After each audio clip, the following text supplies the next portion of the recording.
Welcome. This is Radio Pras.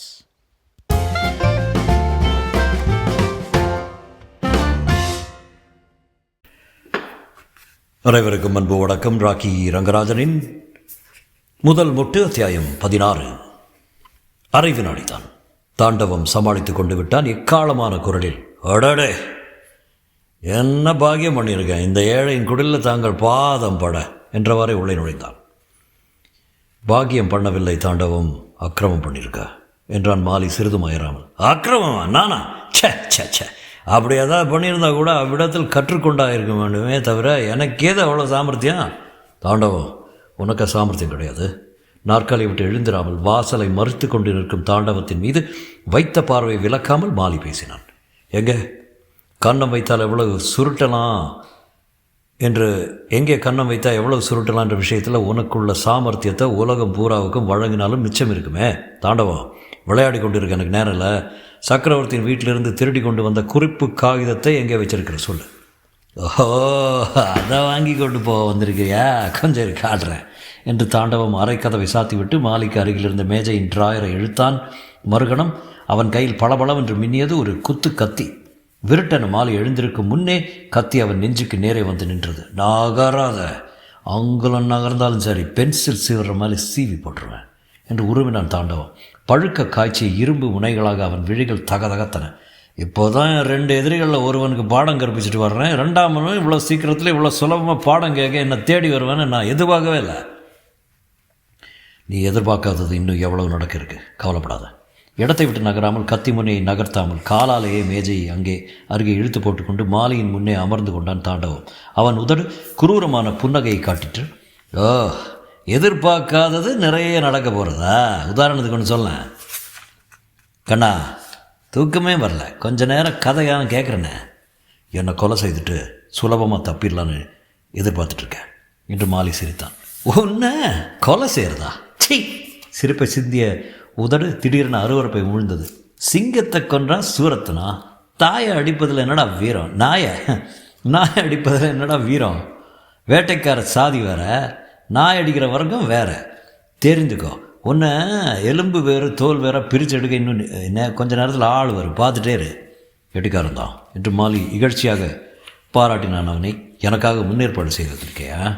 நான் அந்த பாராட்டுக்கு நான் உரியவன் அல்ல. உன் போதா வேலை, நான் வேறொருவரை எதிர்பார்த்து கொண்டு இருக்கிற சமயத்தில் நீ வந்திருக்க. தனகோடியின் ஆட்கள் சரியாக 2 மணிக்கு இங்கே வருவாங்க. உனக்கு தனகோடியை தெரியாத ராஜா? இல்லை, தெரியுமான்னு ஒரு வேளை. நீ தான் நாரதர் மாதிரி முக்காலமும் 3 உலகம் தெரிஞ்சு வச்சிருக்கிறிய. சொல்ல, தெரிஞ்சுக்கிறேன். அப்படி கேளு, சுவாரஸ்யமாக. தமிழ்நாடு லெதர்ஸ்னு ஒரு தரித்திரம் பிடிச்ச கம்பெனி, அதுக்கு சொந்தக்காரன் தனகோடின்னு ஒருத்தன்.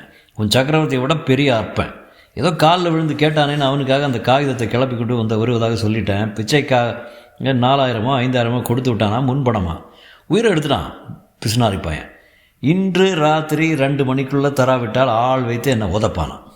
இவ்வளவு புலம்புறானே என்று நேற்று இரவோடு இரவாக மெனக்கெட்டு எடுத்து வந்தால் அதை கொடுக்கும்படி நீங்கள் வந்து கேட்குறீங்களே மாலி சார், இது நியாயமா? நியாயமில்லை தான் என்று மாலி ஒப்புக்கொண்டான். ஆனால் என்ன பண்ணுறது, பாவம். 2 மணிக்கு தனகோடியின் ஆட்கள் வந்து பார்த்து ஏமாறத்தான் போகிறாங்க. அடடே, ஏன் சார், காகிதம் இருக்காதா? காகிதம் இருக்காது, நீயும் இருக்க மாட்டேங்க. தாண்டவத்தின் கத்தி மாலியின் நெஞ்சு நிரம்புகளை மெல்ல நிறுடிச்சு. எனக்கு புதிரை பிடிக்காது மாலி, எனக்கு அசட்டு துணிச்சலை பிடிக்காது தாண்டவம் என்று மாலி பதிலளித்தான். எந்த காரியத்தையும் முன் யோசனையோடு செய்ய வேணும் என்பது என் கொள்கை. அப்படிப்பட்டவன் பாதுகாப்பு செய்து கொள்ளாமல் தனியே வந்து உன்னிடம் சிக்குவானே. பென தாண்டவம் வெளியே தெருக்கோடியில் காத்துக்கிட்டு இருக்காள மேகலை ஒரு டெலிஃபோன் குண்டுக்குள்ள 12:30 மணிக்குள்ளே நான் இந்த வீட்டை விட்டு பத்திரமா தெருவில் இறங்காவிட்டால் அவள் கை டயலை எடுத்து சுழற்றும் போலீஸ்க்கு. இன்னும் சில நிமிடம், அதோ அவளே வந்தாயிடுச்சு. தாண்டவம் விழியை அசைத்த மின்வெட்டு நேரத்துக்குள்ளாக மாலியின் கால் விண்ணென்று கிளம்பி கத்தி பிடித்திருந்த கையை எகிரி தட்டிவிட்டது. டனால் என்ற ஓசையுடன் விழுந்த கத்தியை வாய்ந்து எடுத்துக்கொண்ட மாலி ஒரே உந்தலில் தாண்டவத்தை தான் அமர்த்திருந்த அதே நாற்காலில் தள்ளி உட்கார்த்தினான். கத்தி முனை இப்போது தாண்டவத்தின் கழுத்துக்கு நேரே ஊஞ்சலாடிச்சு. மாலி சிரித்தான். மேகலை நிஜமாகவே அழைச்சி வந்திருந்தா கூட இப்படி உதவி இருக்க மாட்டான் இல்லையா தாண்டவம்? தாண்டவம் பதில் சொல்லவில்லை. இமைப்பொழுதில் நிலைமை தலைகீழாக மாறிவிட்ட அதிர்ச்சியில் வாயெடுத்து போய்விட்டான். மாலி சுறுசுறுப்பானான். தாண்டவம் மேஜை இழுத்தது போலவே மூலையில் கிடந்த ஒரு கயிற்றுச் சுருளை காலாலேயே அருகில் இழுத்து 5 நிமிடத்தில் தாண்டவத்தை இப்படி அப்படி அசைய விட்டாமல் நாற்காலியோடு கட்டி போட்டான். ரொம்ப நன்றி தாண்டவம். அந்த குறிப்பு காகிதத்தை எங்கே வச்சுருக்கிறியோ என்று கவலைப்பட்டுருந்தேன். இந்த அறையில் தான் வச்சுருக்கிறேங்க தெரிஞ்சிருச்சு. நேரமும் நிறைய இருக்குது, தனக்கூடிய நாட்கள் வர. அப்படி உட்கார்ந்த வாக்கிலே சௌகரியமாக தூங்குப்பா என்று கூறிவிட்டு அறையின் மூலை முடுக்குள்ள எல்லாம் குடைய தொடங்கினான் மாலி. இரவின் மடியில் துயின்று கொண்டிருந்தது மயிலாப்பூர். வானத்தில் வரைந்த சித்திரங்களாக ஓங்கி உயர்ந்திருந்த மரங்களின் கிளைகள் நிலவின் நீராட்டலால் ஏற்பட்ட ஈரத்தை உதர விரும்பினார் போல் மெல்ல சிலிர்த்து விடவெடுத்தன. பிழிந்து உலர்த்தி எடுத்த மாதிரி தெருக்கள் உயரற்று வெறிச்சோடி கிடந்தன. வாசல்படியில் அமர்ந்து ஒரு கையால் முழங்காலை கட்டிக்கொண்டு இன்னொரு கையால் பக்கத்தில் இருந்த கனகாம்பர செடியில் ஒவ்வொரு இலையாக கிள்ளி எறிந்து கொண்டிருந்தாள் மேகலை. அவள் பார்வை நிமிர்ந்திராமல் கால் கட்டை விரலில் பதிந்திருந்தது. சிந்தனை ஓரிடத்திலும் நிலைக்காமல் எதையோ துரத்தி பிடிக்க ஓடிக்கொண்டிருந்தது. எதிரில் கார் வந்து நின்றது கூட அவளுக்கு தெரியாது. காரின் கதவு மெதுவாக கிளிக்கிட்டு மூடிக்கொள்ளும் ஓசை கேட்ட பின்னரே தலை நிமிர்ந்தாள். ஐயோ, ஒரு நாளைக்குள் அப்பா எவ்வளோ ஆடி போய்விட்டார். தூக்கத்தில் நடப்பவர் போல சக்கரவர்த்தி ஆடி ஆடி வந்து மகளின் பக்கத்திலே அமர்ந்து கொண்டார். லேசான நடுக்கத்துடன் அவரது விரல்கள் பெண்ணின் காதோர கேசத்தை தடவி கொடுத்தன. மேகலா, தூங்க போகிறது என்னம்மா என்று பறிவுடன் கேட்டார். உங்களுக்காக தான் காத்திருந்தேன், சாப்பிட வாங்க. மேகலா, சாப்பாடு ஒன்று தான் பாக்கி எனக்கு என்று வெறுப்புடன் சிரித்தார் சக்கரவர்த்தி. அப்படிலாம் பேசாதீங்கப்பா, எல்லாம் சரியாயிரும், பார்த்துட்டே இருங்க. அந்த மாலையை சக்கையாக கேட்டுட்டு வந்திருக்கேன். மேகலா என்று அவள் முகத்தை நிமிர்த்தி அளவற்ற ஏக்கத்துடன் கேட்டார் சக்கரவர்த்தி. கடைசியில் அவன் தான் எடுத்தானாம்மா, ஒப்புக்கொண்டானா? அவரை ஒப்புக்கொள்வார், பழைய வேறு இடத்துல போடுறாரு. பொழுது விடுவதற்குள்ளே தன் நாணயத்தை நிரூபித்து காட்டி விடுவதாக சொல்லிட்டு ஓடிட்டார் என்று வெறுப்புடன் பதிலளித்தாள் மேகலை. என்ன சொல்கிறான்? தாண்டவம் எடுத்துருப்பானா? இருக்கும் என்று பல்லை கடித்தார் சக்கரவர்த்தி. அப்பா, அவர் சொல்வதில் உண்மை இருக்குமா என்று மேகலை கேட்டது வெறும் கேள்வியாக இருக்கவில்லை. இருக்கும் என்று தயவு செய்து சொல்லுங்கள் என்று மன்றாடலாக இருந்தது. எனக்கு நிச்சயமாக தெரியாது மேகலை, ஆனால் தாண்டவன் எப்படிப்பட்ட கொடியவன் என்பதை கொஞ்சம் முன்னால் தெரிஞ்சிட்டேன் என்று சக்கரவர்த்தி சிறிதாக ஆஃபீஸில் நடந்ததை விவரித்தார். மேகலின் இதயத்தில் ஒரு பகுதி அவருடைய பேச்சில் ஈடுபட்டிருந்தது. இன்னொரு பகுதி, மாலி, நீங்கள் குற்றமற்றவர் என்பதை நிரூபித்து விடுங்கள், இந்த மேகலின் பொய்யான கற்பனைகள் எல்லாம் புதையுங்கள் என்று இறைஞ்சிற்று. மேகலை, நான் உன்னிடம் கொண்டிருக்கும் காதலையும் உன் குடும்பத்தின் நலத்தில் கொண்டிருக்கும் அக்கறையையும் மெய்ப்பிக்க சந்தர்ப்பம் கொடுத்துருக்கேன், நன்றி என்று கூறிவிட்டு வெளியே விரைந்தானே அந்த வாலிபனின் ஆண்மை திருவுருவம் அவள் கண் முன்னாலே நின்று கொண்டிருந்தது. நல்லா போச்சு என்று கடிந்தபடி அம்மா பின்னால் வந்து நின்றாள். அப்பாவும் பொண்ணும் அரட்டை அடிக்க நேரமும் இடமும் பார்த்தீங்களே, பானி கொட்டுறது, உள்ளே வாங்க. சக்கரவர்த்தி எழுந்து உள்ளே சென்றார். மனைவி பின்தொடர மேகலை வாயிற்கதவை சாத்த போன சமயம் வெளியே கேட் தடால் என்று திறந்து கொண்டு ஓடி வந்தான் மாலி. அவனது நீட்டிய கரத்தில் ஒரு காகித உரை இருந்தது. மாலி என்று வியப்புடன் கூவியவாறு எதிர்கொண்ட மேகலையை ஒரே எட்டில் தாண்டி கொண்டு சக்கரவர்த்தியை நெருங்கினான். அவன் வீடு முழுவதிலும் மின்சார அதிர்ச்சி ஏற்பட்டார் போல் குலுக்கல். கொண்டு வந்துட்டியா, நிஜமாவா என்று சக்கரவர்த்தி மார்பை பிடித்து கொண்டு வினவினார். அம்மா கண்களை மூடிக்கொண்டு நன்றியுடன் வானத்தை நோக்கினாள். மேகலை விவரிக்க இயலா உணர்ச்சிகளால் இதழ்கள் துடிக்க அருகில் வந்து நின்றான். பத்ரம் என்று 2 வார்த்தைகளுடன் உரையை சக்கரவர்த்தியிடம் சேர்ப்பித்தான் மாலி. சக்கரவர்த்திக்கு உணர்ச்சி பெருக்கில் பேச்சு வரவில்லை. உரையை மேலோடு திறந்து பார்த்து திருப்திப்பட்டவராக மாலியின் கரங்களை சேர்த்து பிடித்து கொண்டு திணறினார். தாண்டவத்திடம் தான் இருந்தது, தனகோடிக்காக களவாடி சென்றானா என்றான் மாலி. தனகோடியா? அவனுக்கு இதில்? சக்கரவர்த்தியின் தடுமாற்றம் மேலும் அதிகரித்தது. உட்கார்ந்து பேசுப்பா, மூச்சு இருக்கிறதே என்று அம்மா பெரிய மேகலை பரபரவென்று ஒரு நாற்காலை இழுத்து வந்து அவன் அருகில் போட்டான். ஆனால் மாலி உட்காரவில்லை. அதெல்லாம் பெரிய கதை, இன்னொரு நாள் சாவகாசமாக சொல்கிறேன் என்று கூறிவிட்டு கால் சட்டை பையிலிருந்து ஒரு விசிட்டிங் கார்டை எடுத்து கொடுத்தான்.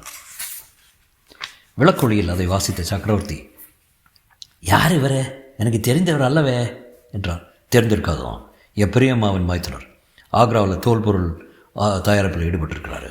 நேற்று தான் சென்னை வந்தார், உங்களை பார்க்க வேண்டும் சொல்லியிருந்தார். அதற்குள்ளே இந்த விவகாரங்கள் குறுக்கிட்டு விட்டன என்றான் மாலி. கைக்குட்டையால் நெற்றியை துடைத்துக் கொண்டு சக்கரவர்த்தி மறுபடியும் ஒரு முறை விசிட்டிங் கார்டை பார்த்தார். மாலி நிதானமாக பேசினார். சரக்கு முடங்கி கிடக்கும் சங்கடத்திலிருந்து உங்களை மீட்க இவர் உதவி தேவைப்படும். நீங்கள் வெளிநாட்டுக்கு அனுப்பும் பச்சைத்தோல் திரும்ப இங்கேயும் பர்ஸாகவும் பையாகவும் பெட்டியாகவும் வந்து ஒன்றுக்கு நாளாக விற்கிறது. இப்போது இறக்குமதி கட்டுப்பாடுனால அவை முன்பேலும் வருவதும் இல்லை. இவர் அதே பொருட்களை இங்கேயே தயாரித்து குறைந்த விலையில் விற்க திட்டமிட்டிருக்கிறார். நாளைக்கு அவரையே இங்கே அனுப்புகிறேன், விவரமாக பேசிக்கொள்ளுங்க, வரேன். இறப்பா என்று சக்கரவர்த்தியும் அம்மாவும் சொல்லிக் கொண்டிருக்கும் போது விடு என்று மாலி வெளியேறிவிட்டான். திகைத்து நின்ற மேகலை அருகே தயங்கக்கூட இல்லை. தெருக்கோடியை அடையும் முன் அவன் நடையின் வேகம் குறைந்தது. எடுத்த காரியத்தை முடிக்க வேண்டும் என்ற வெறியில் பிறந்த தெம்பு விடைபெற்று கொண்டு விட்டதால் உறுப்புகள் அனைத்தும் தளர்ந்தன. எல்லையற்ற சலிப்பும் களைப்பும் அடைந்தவனாக தெப்பக்குளத்தின் மதில் அருகே நின்றான் சிறிது நேரம். பிறகு மெல்ல ஒவ்வொரு படியாக இறங்கி தண்ணீருக்கு 4வது படியில் உட்கார்ந்து கொண்டான். வெண்ணெயை உருட்டி போட்டார் போல சலனமற்ற நீரில் முழு நிலவின் பிரதிபிம்பம் மிதந்து கொண்டிருந்தது. அந்த காட்சி அவன் இதயத்தில் வேதனையை விளைவித்தது. பக்கத்தில் கிடந்த சிறு கற்களை ஒவ்வொன்றாக தண்ணீரில் வீசலானான். நீரின் மௌன தியானம் கலைந்து அவனது உள்ளத்தைப் போலவே அதுவும் அமைதியற்று சிணுங்கியது. இன்னொரு கல்லை எறிய போனான். அதற்கு முன் வேறொரு கல் தண்ணீரில் விழுந்தது. பின்னால் இருந்து மாலி தலையை நிறுத்தவில்லை. தரையை உற்று நோக்கினான். நிலவினால் ஏற்பட்டிருந்த அவனுடைய நிழலை இன்னொரு நிழல் தழுவி கொண்டிருந்தது. நீங்கள் மிகுந்த தைரியசாலின்னு நினச்சிருந்தேன், உண்மையில் கோழ என்று சொன்னபடி அவன் அருகில் அமர்ந்து கொண்டால் மேகலை. மாலி பேசவில்லை. மேலும் மேலும் கற்களை வீசினான் குளத்தில். வீசும் வேகம் சிறிது சிறிதாக அதிகப்பட்டது. மரணத்தை திரும்ப எண்ணி போராடுவதில் வீரருக்கு இல்லை, வெற்றி கிட்டிய வேளையில் எதிராளியை மன்னிக்கும் பெருந்தன்மையில் இருக்க என்று மேகலை தாழ்ந்த குரலில் தொடர்ந்தாள்.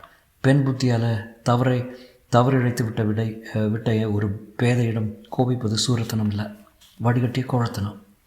மேகலை என்று உள்ளம் வெடிக்கும் ஆர்வத்துடன் சரையல் என்று அவளை அணைத்து கொண்டான் மாலி. மேகலை, என் மீது உனக்கு கோபம் இல்லாத இருந்தது போதும். உன்னுடைய மென்மையான உணர்ச்சிகளை புரிஞ்சு கொள்ளாமல் பயங்கரமாக பல விளையாட்டுகளை நடத்திட்டேன். பாதகம் இல்லை, இனிமேல் அப்படி விளையாடுவதில்லை என்று சத்தியம் செய்யுங்க. இந்த கைகளை நீட்டினாள் மேகலை. அந்த கையை இறுக பிடித்தபடி மெய் மறந்தான் மாலி. பச்சை புல்தரையில் படர்ந்தோடும் பசுங்கொடிகளைப் போல சிவந்த அந்த உள்ளங்கையில் குறுக்கும் நெடுக்குமாக இருந்த ரேகைகள் அவனது எண்ணற்ற இன்ப நினைவுகளைப் போல கிளைத்து ஓடின எதிரெதிர் திசைகளில். மேகலை, உன் வாழ்க்கையில் ஒரு பொல்லாத போக்கிரி குறுக்கிட்டு ஆயுளுக்கும் உன்னை அடிமைப்படுத்திக் கொள்வான்னு இந்த ரேகைகள் சொல்லுதே, அது கூட பரவாயில்லையா என்று குளிர்ந்த கருவிழிகளை நோக்கி கேட்டான் மாலி. கடை கண்ணால் அவனை பார்த்து என்று கொஞ்சலாக கழுத்தை வளைத்தாள் மேகலை. அப்படியே சொல்கிறது? நான் உன் கையில் பிணைத்திருப்பது போலவே ஒரு ஆணழகன் உன் இதயத்தில் பின்னி பிணைத்து கிடப்பான் என்று சொல்வதெல்லாம் எனக்கு தோன்றுது. தெளிந்த நீர் சிரித்தது. தன்னிலா சிரித்தது. கடினமான படிக்கட்டுகளும் நிமிர்ந்த மதில் சுவர்களும் உணர்ந்த மண்டபங்களும் கம்பீரமான கோபுரமும் நீண்டகன்ற மாட வீதியும் சிரித்தன. மேகலையும் மாலியையும் சுற்றியிருந்த உலகம் அந்த மனோகரமான இரவு காலத்தில் நாணமற்று சிரித்து கொண்டே இருந்தது. கீழ்வானம் நித்திரை நீங்கி மெல்ல இமையை உயர்த்தி கொண்டிருந்த நேரத்தில் மேகலையும் மாலியும் வீட்டை அடைந்தார்கள். திரும்ப ஏன் இந்த பரபரப்பு வீட்டுக்குள்? அறைக்கு அறை, கூட்டத்துக்கு கூட்டம், இப்படி விளக்குகள் எறிவானே, எதற்காக எல்லாரும் இப்படி குறுக்கு நடக்கும் ஓடுகிறார்கள்? அம்மா ஓடி வந்தாள் உள்ளே இருந்து. மேகலை, ஆனந்தியை பார்த்தியா? எங்கே அவன் என்று திகிலுடன் விசாரித்தாள். ஆனந்தியா? நான் பார்க்கவே இல்லையே என்று மேகலை திகைத்தாள். கொல்ல கிணற்றில் பார்த்து விட்டேன்மா என்று சொல்லிக்கொண்டே வேலைக்காரன் வர, என்ன வேடிக்கை இருக்குது என்று மனம் நொந்தவராக முணுமுணுத்து கொண்டு சக்கரவர்த்தி பின்னால் வந்தார். ஐயோ, இப்படி பேசாமல் இருக்கீங்களே எல்லாரும், போலீஸ்க்காவது ஃபோன் பண்ணுங்களேன் என்று கையை பிசைந்தாள் அம்மா. டெலிஃபோனுக்காக விரைந்த மேகலையை தடுத்தான் மாலி. தாண்டவத்தோடு வந்து, நான் அந்த காகிதத்தை பிடுங்கிவிட்டு வந்தேன்னு சொன்னேனே, அப்போது ஆனந்தி இருந்தாளா என்று அம்மாவை கேட்டான். ஆமாம், அவள் அரைவாசலில் நின்று கேட்டுக்கிட்டு இருந்தாலும் எல்லாவற்றையும் நான் பார்த்தேன். நீ வெளியில் போனபோது தான் அவளை காணோம் என்றாள் அம்மா. நான் நினைத்தபடி தான் நடந்திருக்கேன் என்றான் மாலி நிதானமாக. மாலி, என்ன சொல்கிற நீ? இந்த அருகில் வந்தார் சக்கரவர்த்தி. மாலி உணர்ச்சியற்ற குரலில், ஆனந்தி தாண்டவத்தை சந்திக்க போயிருக்கா என்றான். மாலி என்ற ஆவேசத்துடன் அவன் தோளை உலுக்கினார் சக்கரவர்த்தி. ஆனந்தியா? ஏன் பொண்ணா என்று பதறிக்கொண்டு முன்னே வந்தாள் அம்மா. ஆமாம் என்று தொடர்ந்தான் மாலி. வீட்டுக்குள்ளே இருக்க உங்களுக்கு தெரியாது, வெளியிலிருந்து நான் வெகு நாளாக கவனித்து கொண்டு வர்றேன். ஆனந்தி தாண்டவத்திடம் மனத்தை பறிகொடுத்து மாத கணக்காகிறதம்மா. மாட வீதிகள் 4 கிடுகிடுக்கும்படி அம்மா ஆனந்தி, என் கண்ணே ஆனந்தி என்று அலறினாள். மறுகணம் அவள் உடல் தடால் என்று தரையில் சாய்ந்தது. தொடரும்.